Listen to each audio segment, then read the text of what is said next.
In Nicolas Gerard's engraving of the Pont Neuf, seen from Rue Dauphine, horse-drawn carriages roam through an expansive street, filled with scores of vendors operating their stalls and farm animals running free. The scene was of Paris, around the middle of the 18th century, and it's here that the story of one of economics' most intriguing works begins. Welcome to the Road to the Modern Economy, and today we're going to be taking a look at Adam Smith and the Wealth of Nations.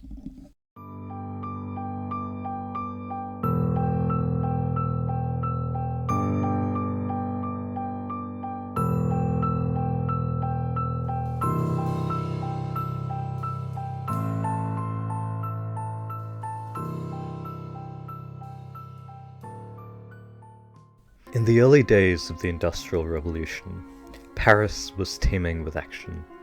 The city was overfilled with over 500,000 people and underserved. Vendors and peasants crowded onto its winding, unpaved streets, racing between its tanneries and bakeries, its workshops and its cathedrals. Plumes of smoke spilled out of the factories fueling its growth, dulling the city's skies from day to night. And the Seine River, which cuts Paris in two, was polluted beyond use, creating water shortages that gripped the city for decades at a time. But in the midst of this chaos, France's Enlightenment was underway.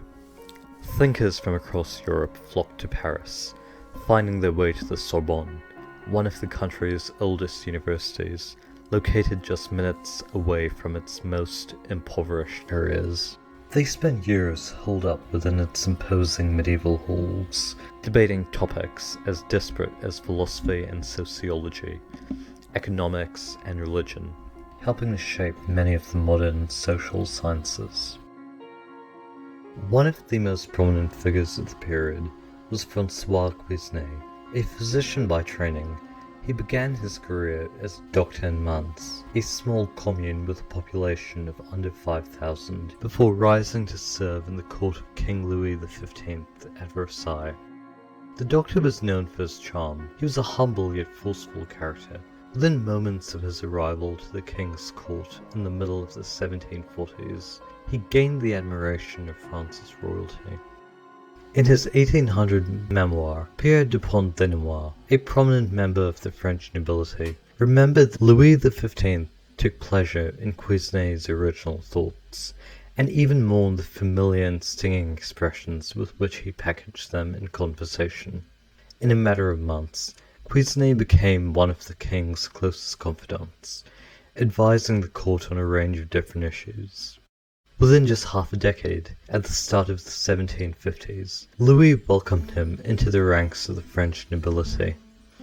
The king awarded Quesnay a coat of arms emblazoned with 3 white pansies, a play on the French word for think, as well as a plot of land. With his rank and his privilege secure, his presence within the court began to fade.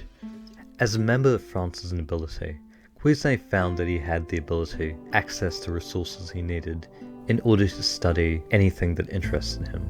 As stepping back from his role in Versailles, he began an extensive, decade-long examination of France's economic and political systems. Reading through reams of economic data, he looked out at a country that was, at once, housing vast banks of potential wealth and nearing economic ruin. In a country rich with arable land, farmers starved after the king banned the sale of crops between different regions in the early 18th century.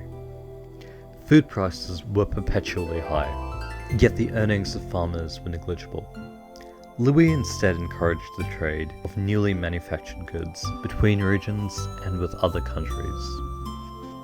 As sordid as many of France's major cities were, displaced farmers, looking for an escape from the squalor of its rural areas, made up a significant chunk of the peasant population. But even though the wealth of the French aristocracy was excessive, almost all of the state's revenue came from its poorest citizens. To make matters worse, the French state hardly used their tax revenue responsibly. Following two incredibly costly wars with other European powers in the late 1600s, France's debt stood at nearly 3.5 billion francs in 1715. Just a few years later, the Duke of Orleans' attempt to privately fund the colonization of Louisiana would end with the crash of the first stock bubble in history.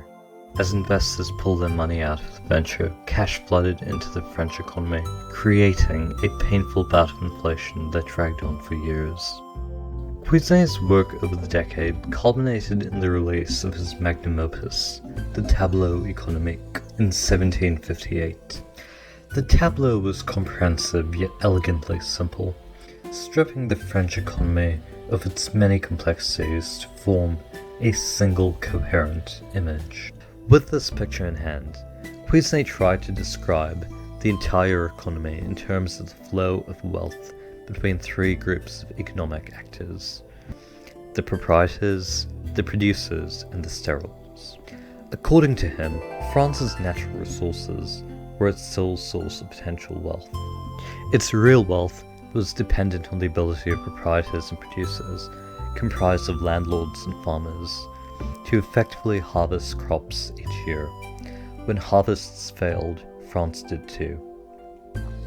Now, industrialists, artisans, and merchants, or the sterols, as Cuisin called them, did nothing to grow the wealth of any country. Now, he wasn't inherently opposed to these groups. He readily acknowledged that they supplied jobs to the economy and allowed for the country's wealth to be distributed. They just didn't grow it. As long as the industrial and commercial sectors didn't take resources away from the agricultural sector, they neither helped nor hurt the country's economy. When the agricultural sector thrived, industry and commerce could be supported. Now, this view represented a stark break from the economic orthodoxy of the time. When the tableau was released, Europe's rulers believed that the wealth of any country was based on its ability to hoard gold and other precious metals through trade and through conquest. Cuisin spotted 8 specific flaws in the management of France's economy, each of which were related to the excessive taxes faced by farmers and overconsumption of artisanal goods, and the unhelpful emphasis placed on the trade-produced goods rather than agricultural ones. He argued that France's ability to recover its wealth depended on the ability of the country's leaders to craft policies designed to help the agricultural sector improve its efficiency. As a means of funding the French state, he proposed a single tax on the raw value of land to be paid by landlords. By separating taxes from agricultural output, landlords would be encouraged to focus on increasing their level of production, while the poorest citizens of France would have been relieved of their tax burden entirely. He also urged Louis to eliminate trade restrictions on agricultural products in order to allow goods to flow freely throughout the economy. In many ways, Cuisin's ideas were revolutionary. Not only did the Tableau Economique oppose the interests of the French monarchy and aristocracy, it was also one of the first coherent and comprehensive descriptions of any economy. Prior to the Tableau, philosophers had formulated ideas to explain the pricing of particular goods or the benefits of specific policies like trade. But until Cuisin, no one had ever described the entire system. In the Tableau, the first complete macroeconomic model was born. It didn't take long for other French philosophers to quickly build upon his ideas, forming the physiocratic school of economics, often called the last pre-modern economic school. In fact, much of monetary economics remains rooted in the works of Cuisin's friend and student, Anne Robert Turgot. But while the French state largely ignored the physiocrats, reformers were readily willing to heed their advice. The group would remain prominent within France until the mid-1800s, gaining extensive support from within the ranks of France's revolutionary leaders. However, outside of the country, few economists paid any attention to the musings of the eclectic group. Instead, Physiocratic ideas would live on in another form, through the work of the school's most prominent admirer and critic, Adam Smith.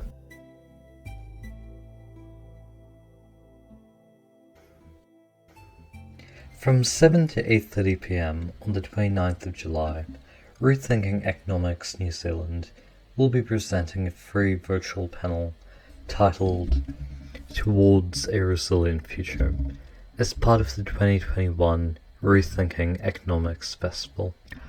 With the help of a diverse range of experts, our session seeks to examine how we can accelerate a just transition towards an inclusive economy that regenerates critical systems.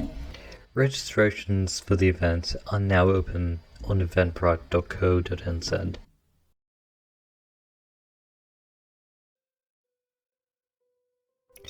A year after Cuisinart released the tableau, Smith, then a professor at Glasgow University, published his first major contribution to the Enlightenment, a theory of moral sentiments. Throughout the book, he argued that the intrinsic tendencies of individuals guide them towards moral perspectives rooted in sympathy. Overnight, Smith's writing propelled him to the fore of the Enlightenment, garnering the attention and praise of thinkers across the continent. 4 years after the book's publication, Charles Townshend, a brash but respected politician, reached out to Smith with a job offer. The 18-year-old Duke of Buccleuch was preparing for a trip across Europe and needed a tutor. Smith could travel across the continent, acting as the Duke's chaperone, and earn twice his normal wage. In January of 1764, the pair left London. At first they skipped Paris, instead settling in Toulouse, France's second city. Far from the chaos of Paris, Toulouse was a small city steeped in culture. Looming terracotta structures rose above the city streets, as bells and chimes rang out from its ancient churches and monasteries. The city was beautiful, and its scenes were awe-inspiring. But there was a problem. Neither Smith nor the Duke spoke a word of French. In letters to the philosopher David Hume, who was one of Smith's closest friends, he described feeling a sense of isolation throughout his months in the city. The pair hardly left their home. They luckily spent just a few minutes exploring the city and understanding its culture. But every now and then, they would invite guests into their home or take short trips to other European cities to visit them. To be sure, these weren't your average friends. Smith's company was a who's who of the Enlightenment, including figures like Voltaire and Benjamin Franklin. Somewhere along the way, though, Paris's allure became too hard for the pair to ignore. After Hume accepted a job at the British Embassy in 1766, the pair moved to the capital, where they remained for nearly 2.5 years. In contrast to Smith's isolation in Toulouse, Hume was a pillar of the Parisian social scene. He spent most of his time floating between the city's coffee houses and salons, forming friendships and feuds with much of France's aristocracy. During a visit to Paris, an English earl visiting the city even recounted that no lady's toilet was complete without Hume's attendance. In Paris, Smith was introduced to Cuisinart through Hume's group of associates, and the pair became close friends. Smith would later describe the doctor as one of the worthiest men in France, and his ideas as the closest approximation to truth that has yet been published about political economy. But despite this, Smith wasn't entirely convinced by all of Cuisinart's ideas. 4 years after his return to Scotland, he wrote The Wealth of Nations, his own treatise on economics. Throughout the book, Smith wrote admiringly of Cuisinart and the physiocrats, but also viewed them as being somewhat naive to the new economy of Europe. While he argued that increasing agricultural efficiency was a prerequisite for prosperity, Smith recognized the ability of the industrial and commercial sectors to raise the value of natural goods by converting them into secondary products or services. Similarly, on taxes, Smith agreed the landholders should bear the greatest share of the tax burden, but didn't go quite as far as Quesnay. While he argued that any taxes levied on working-class communities should be low, he didn't support eliminating them entirely. But perhaps the greatest disagreement between Smith and Quesnay was over the role of the state. While Quesnay argued in favor of specific policies that reduce the influence of the state, he also argued in favor of a government with total legal and political control, referring to the system as one of constitutional despotism. Smith, on the other hand, was explicit in arguing against an accumulation of power by governments. Towards the end of The Wealth of Nations, he cautioned that governments may be more likely to engage in the kinds of reckless wars that France experienced if given the ability to borrow excessive amounts of money. His argument was that by being able to defer the effects of wartime spending, governments would face less internal opposition to conflict. More broadly, Smith saw the state's role within most areas of the economy as being redundant at best and harmful at worst.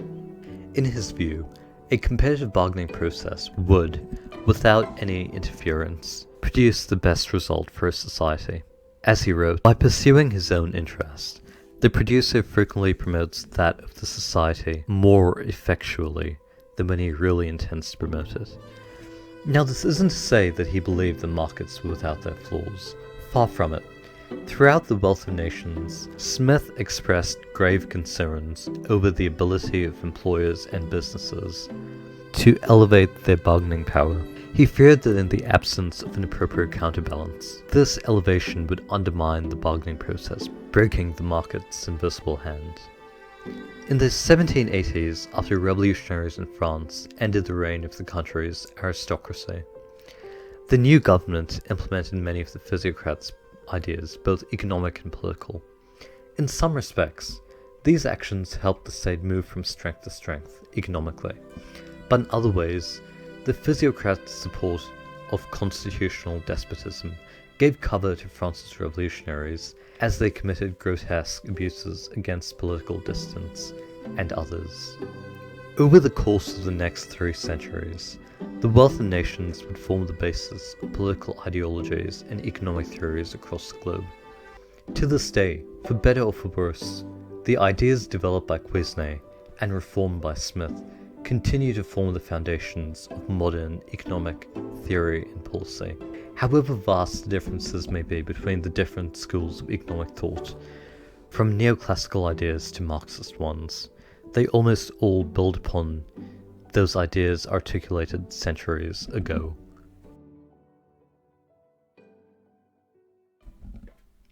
I hope you enjoyed this episode of The Road to the Modern Economy. Join us on our next episode as we discuss Karl Marx and the rise of Marxist economic ideas.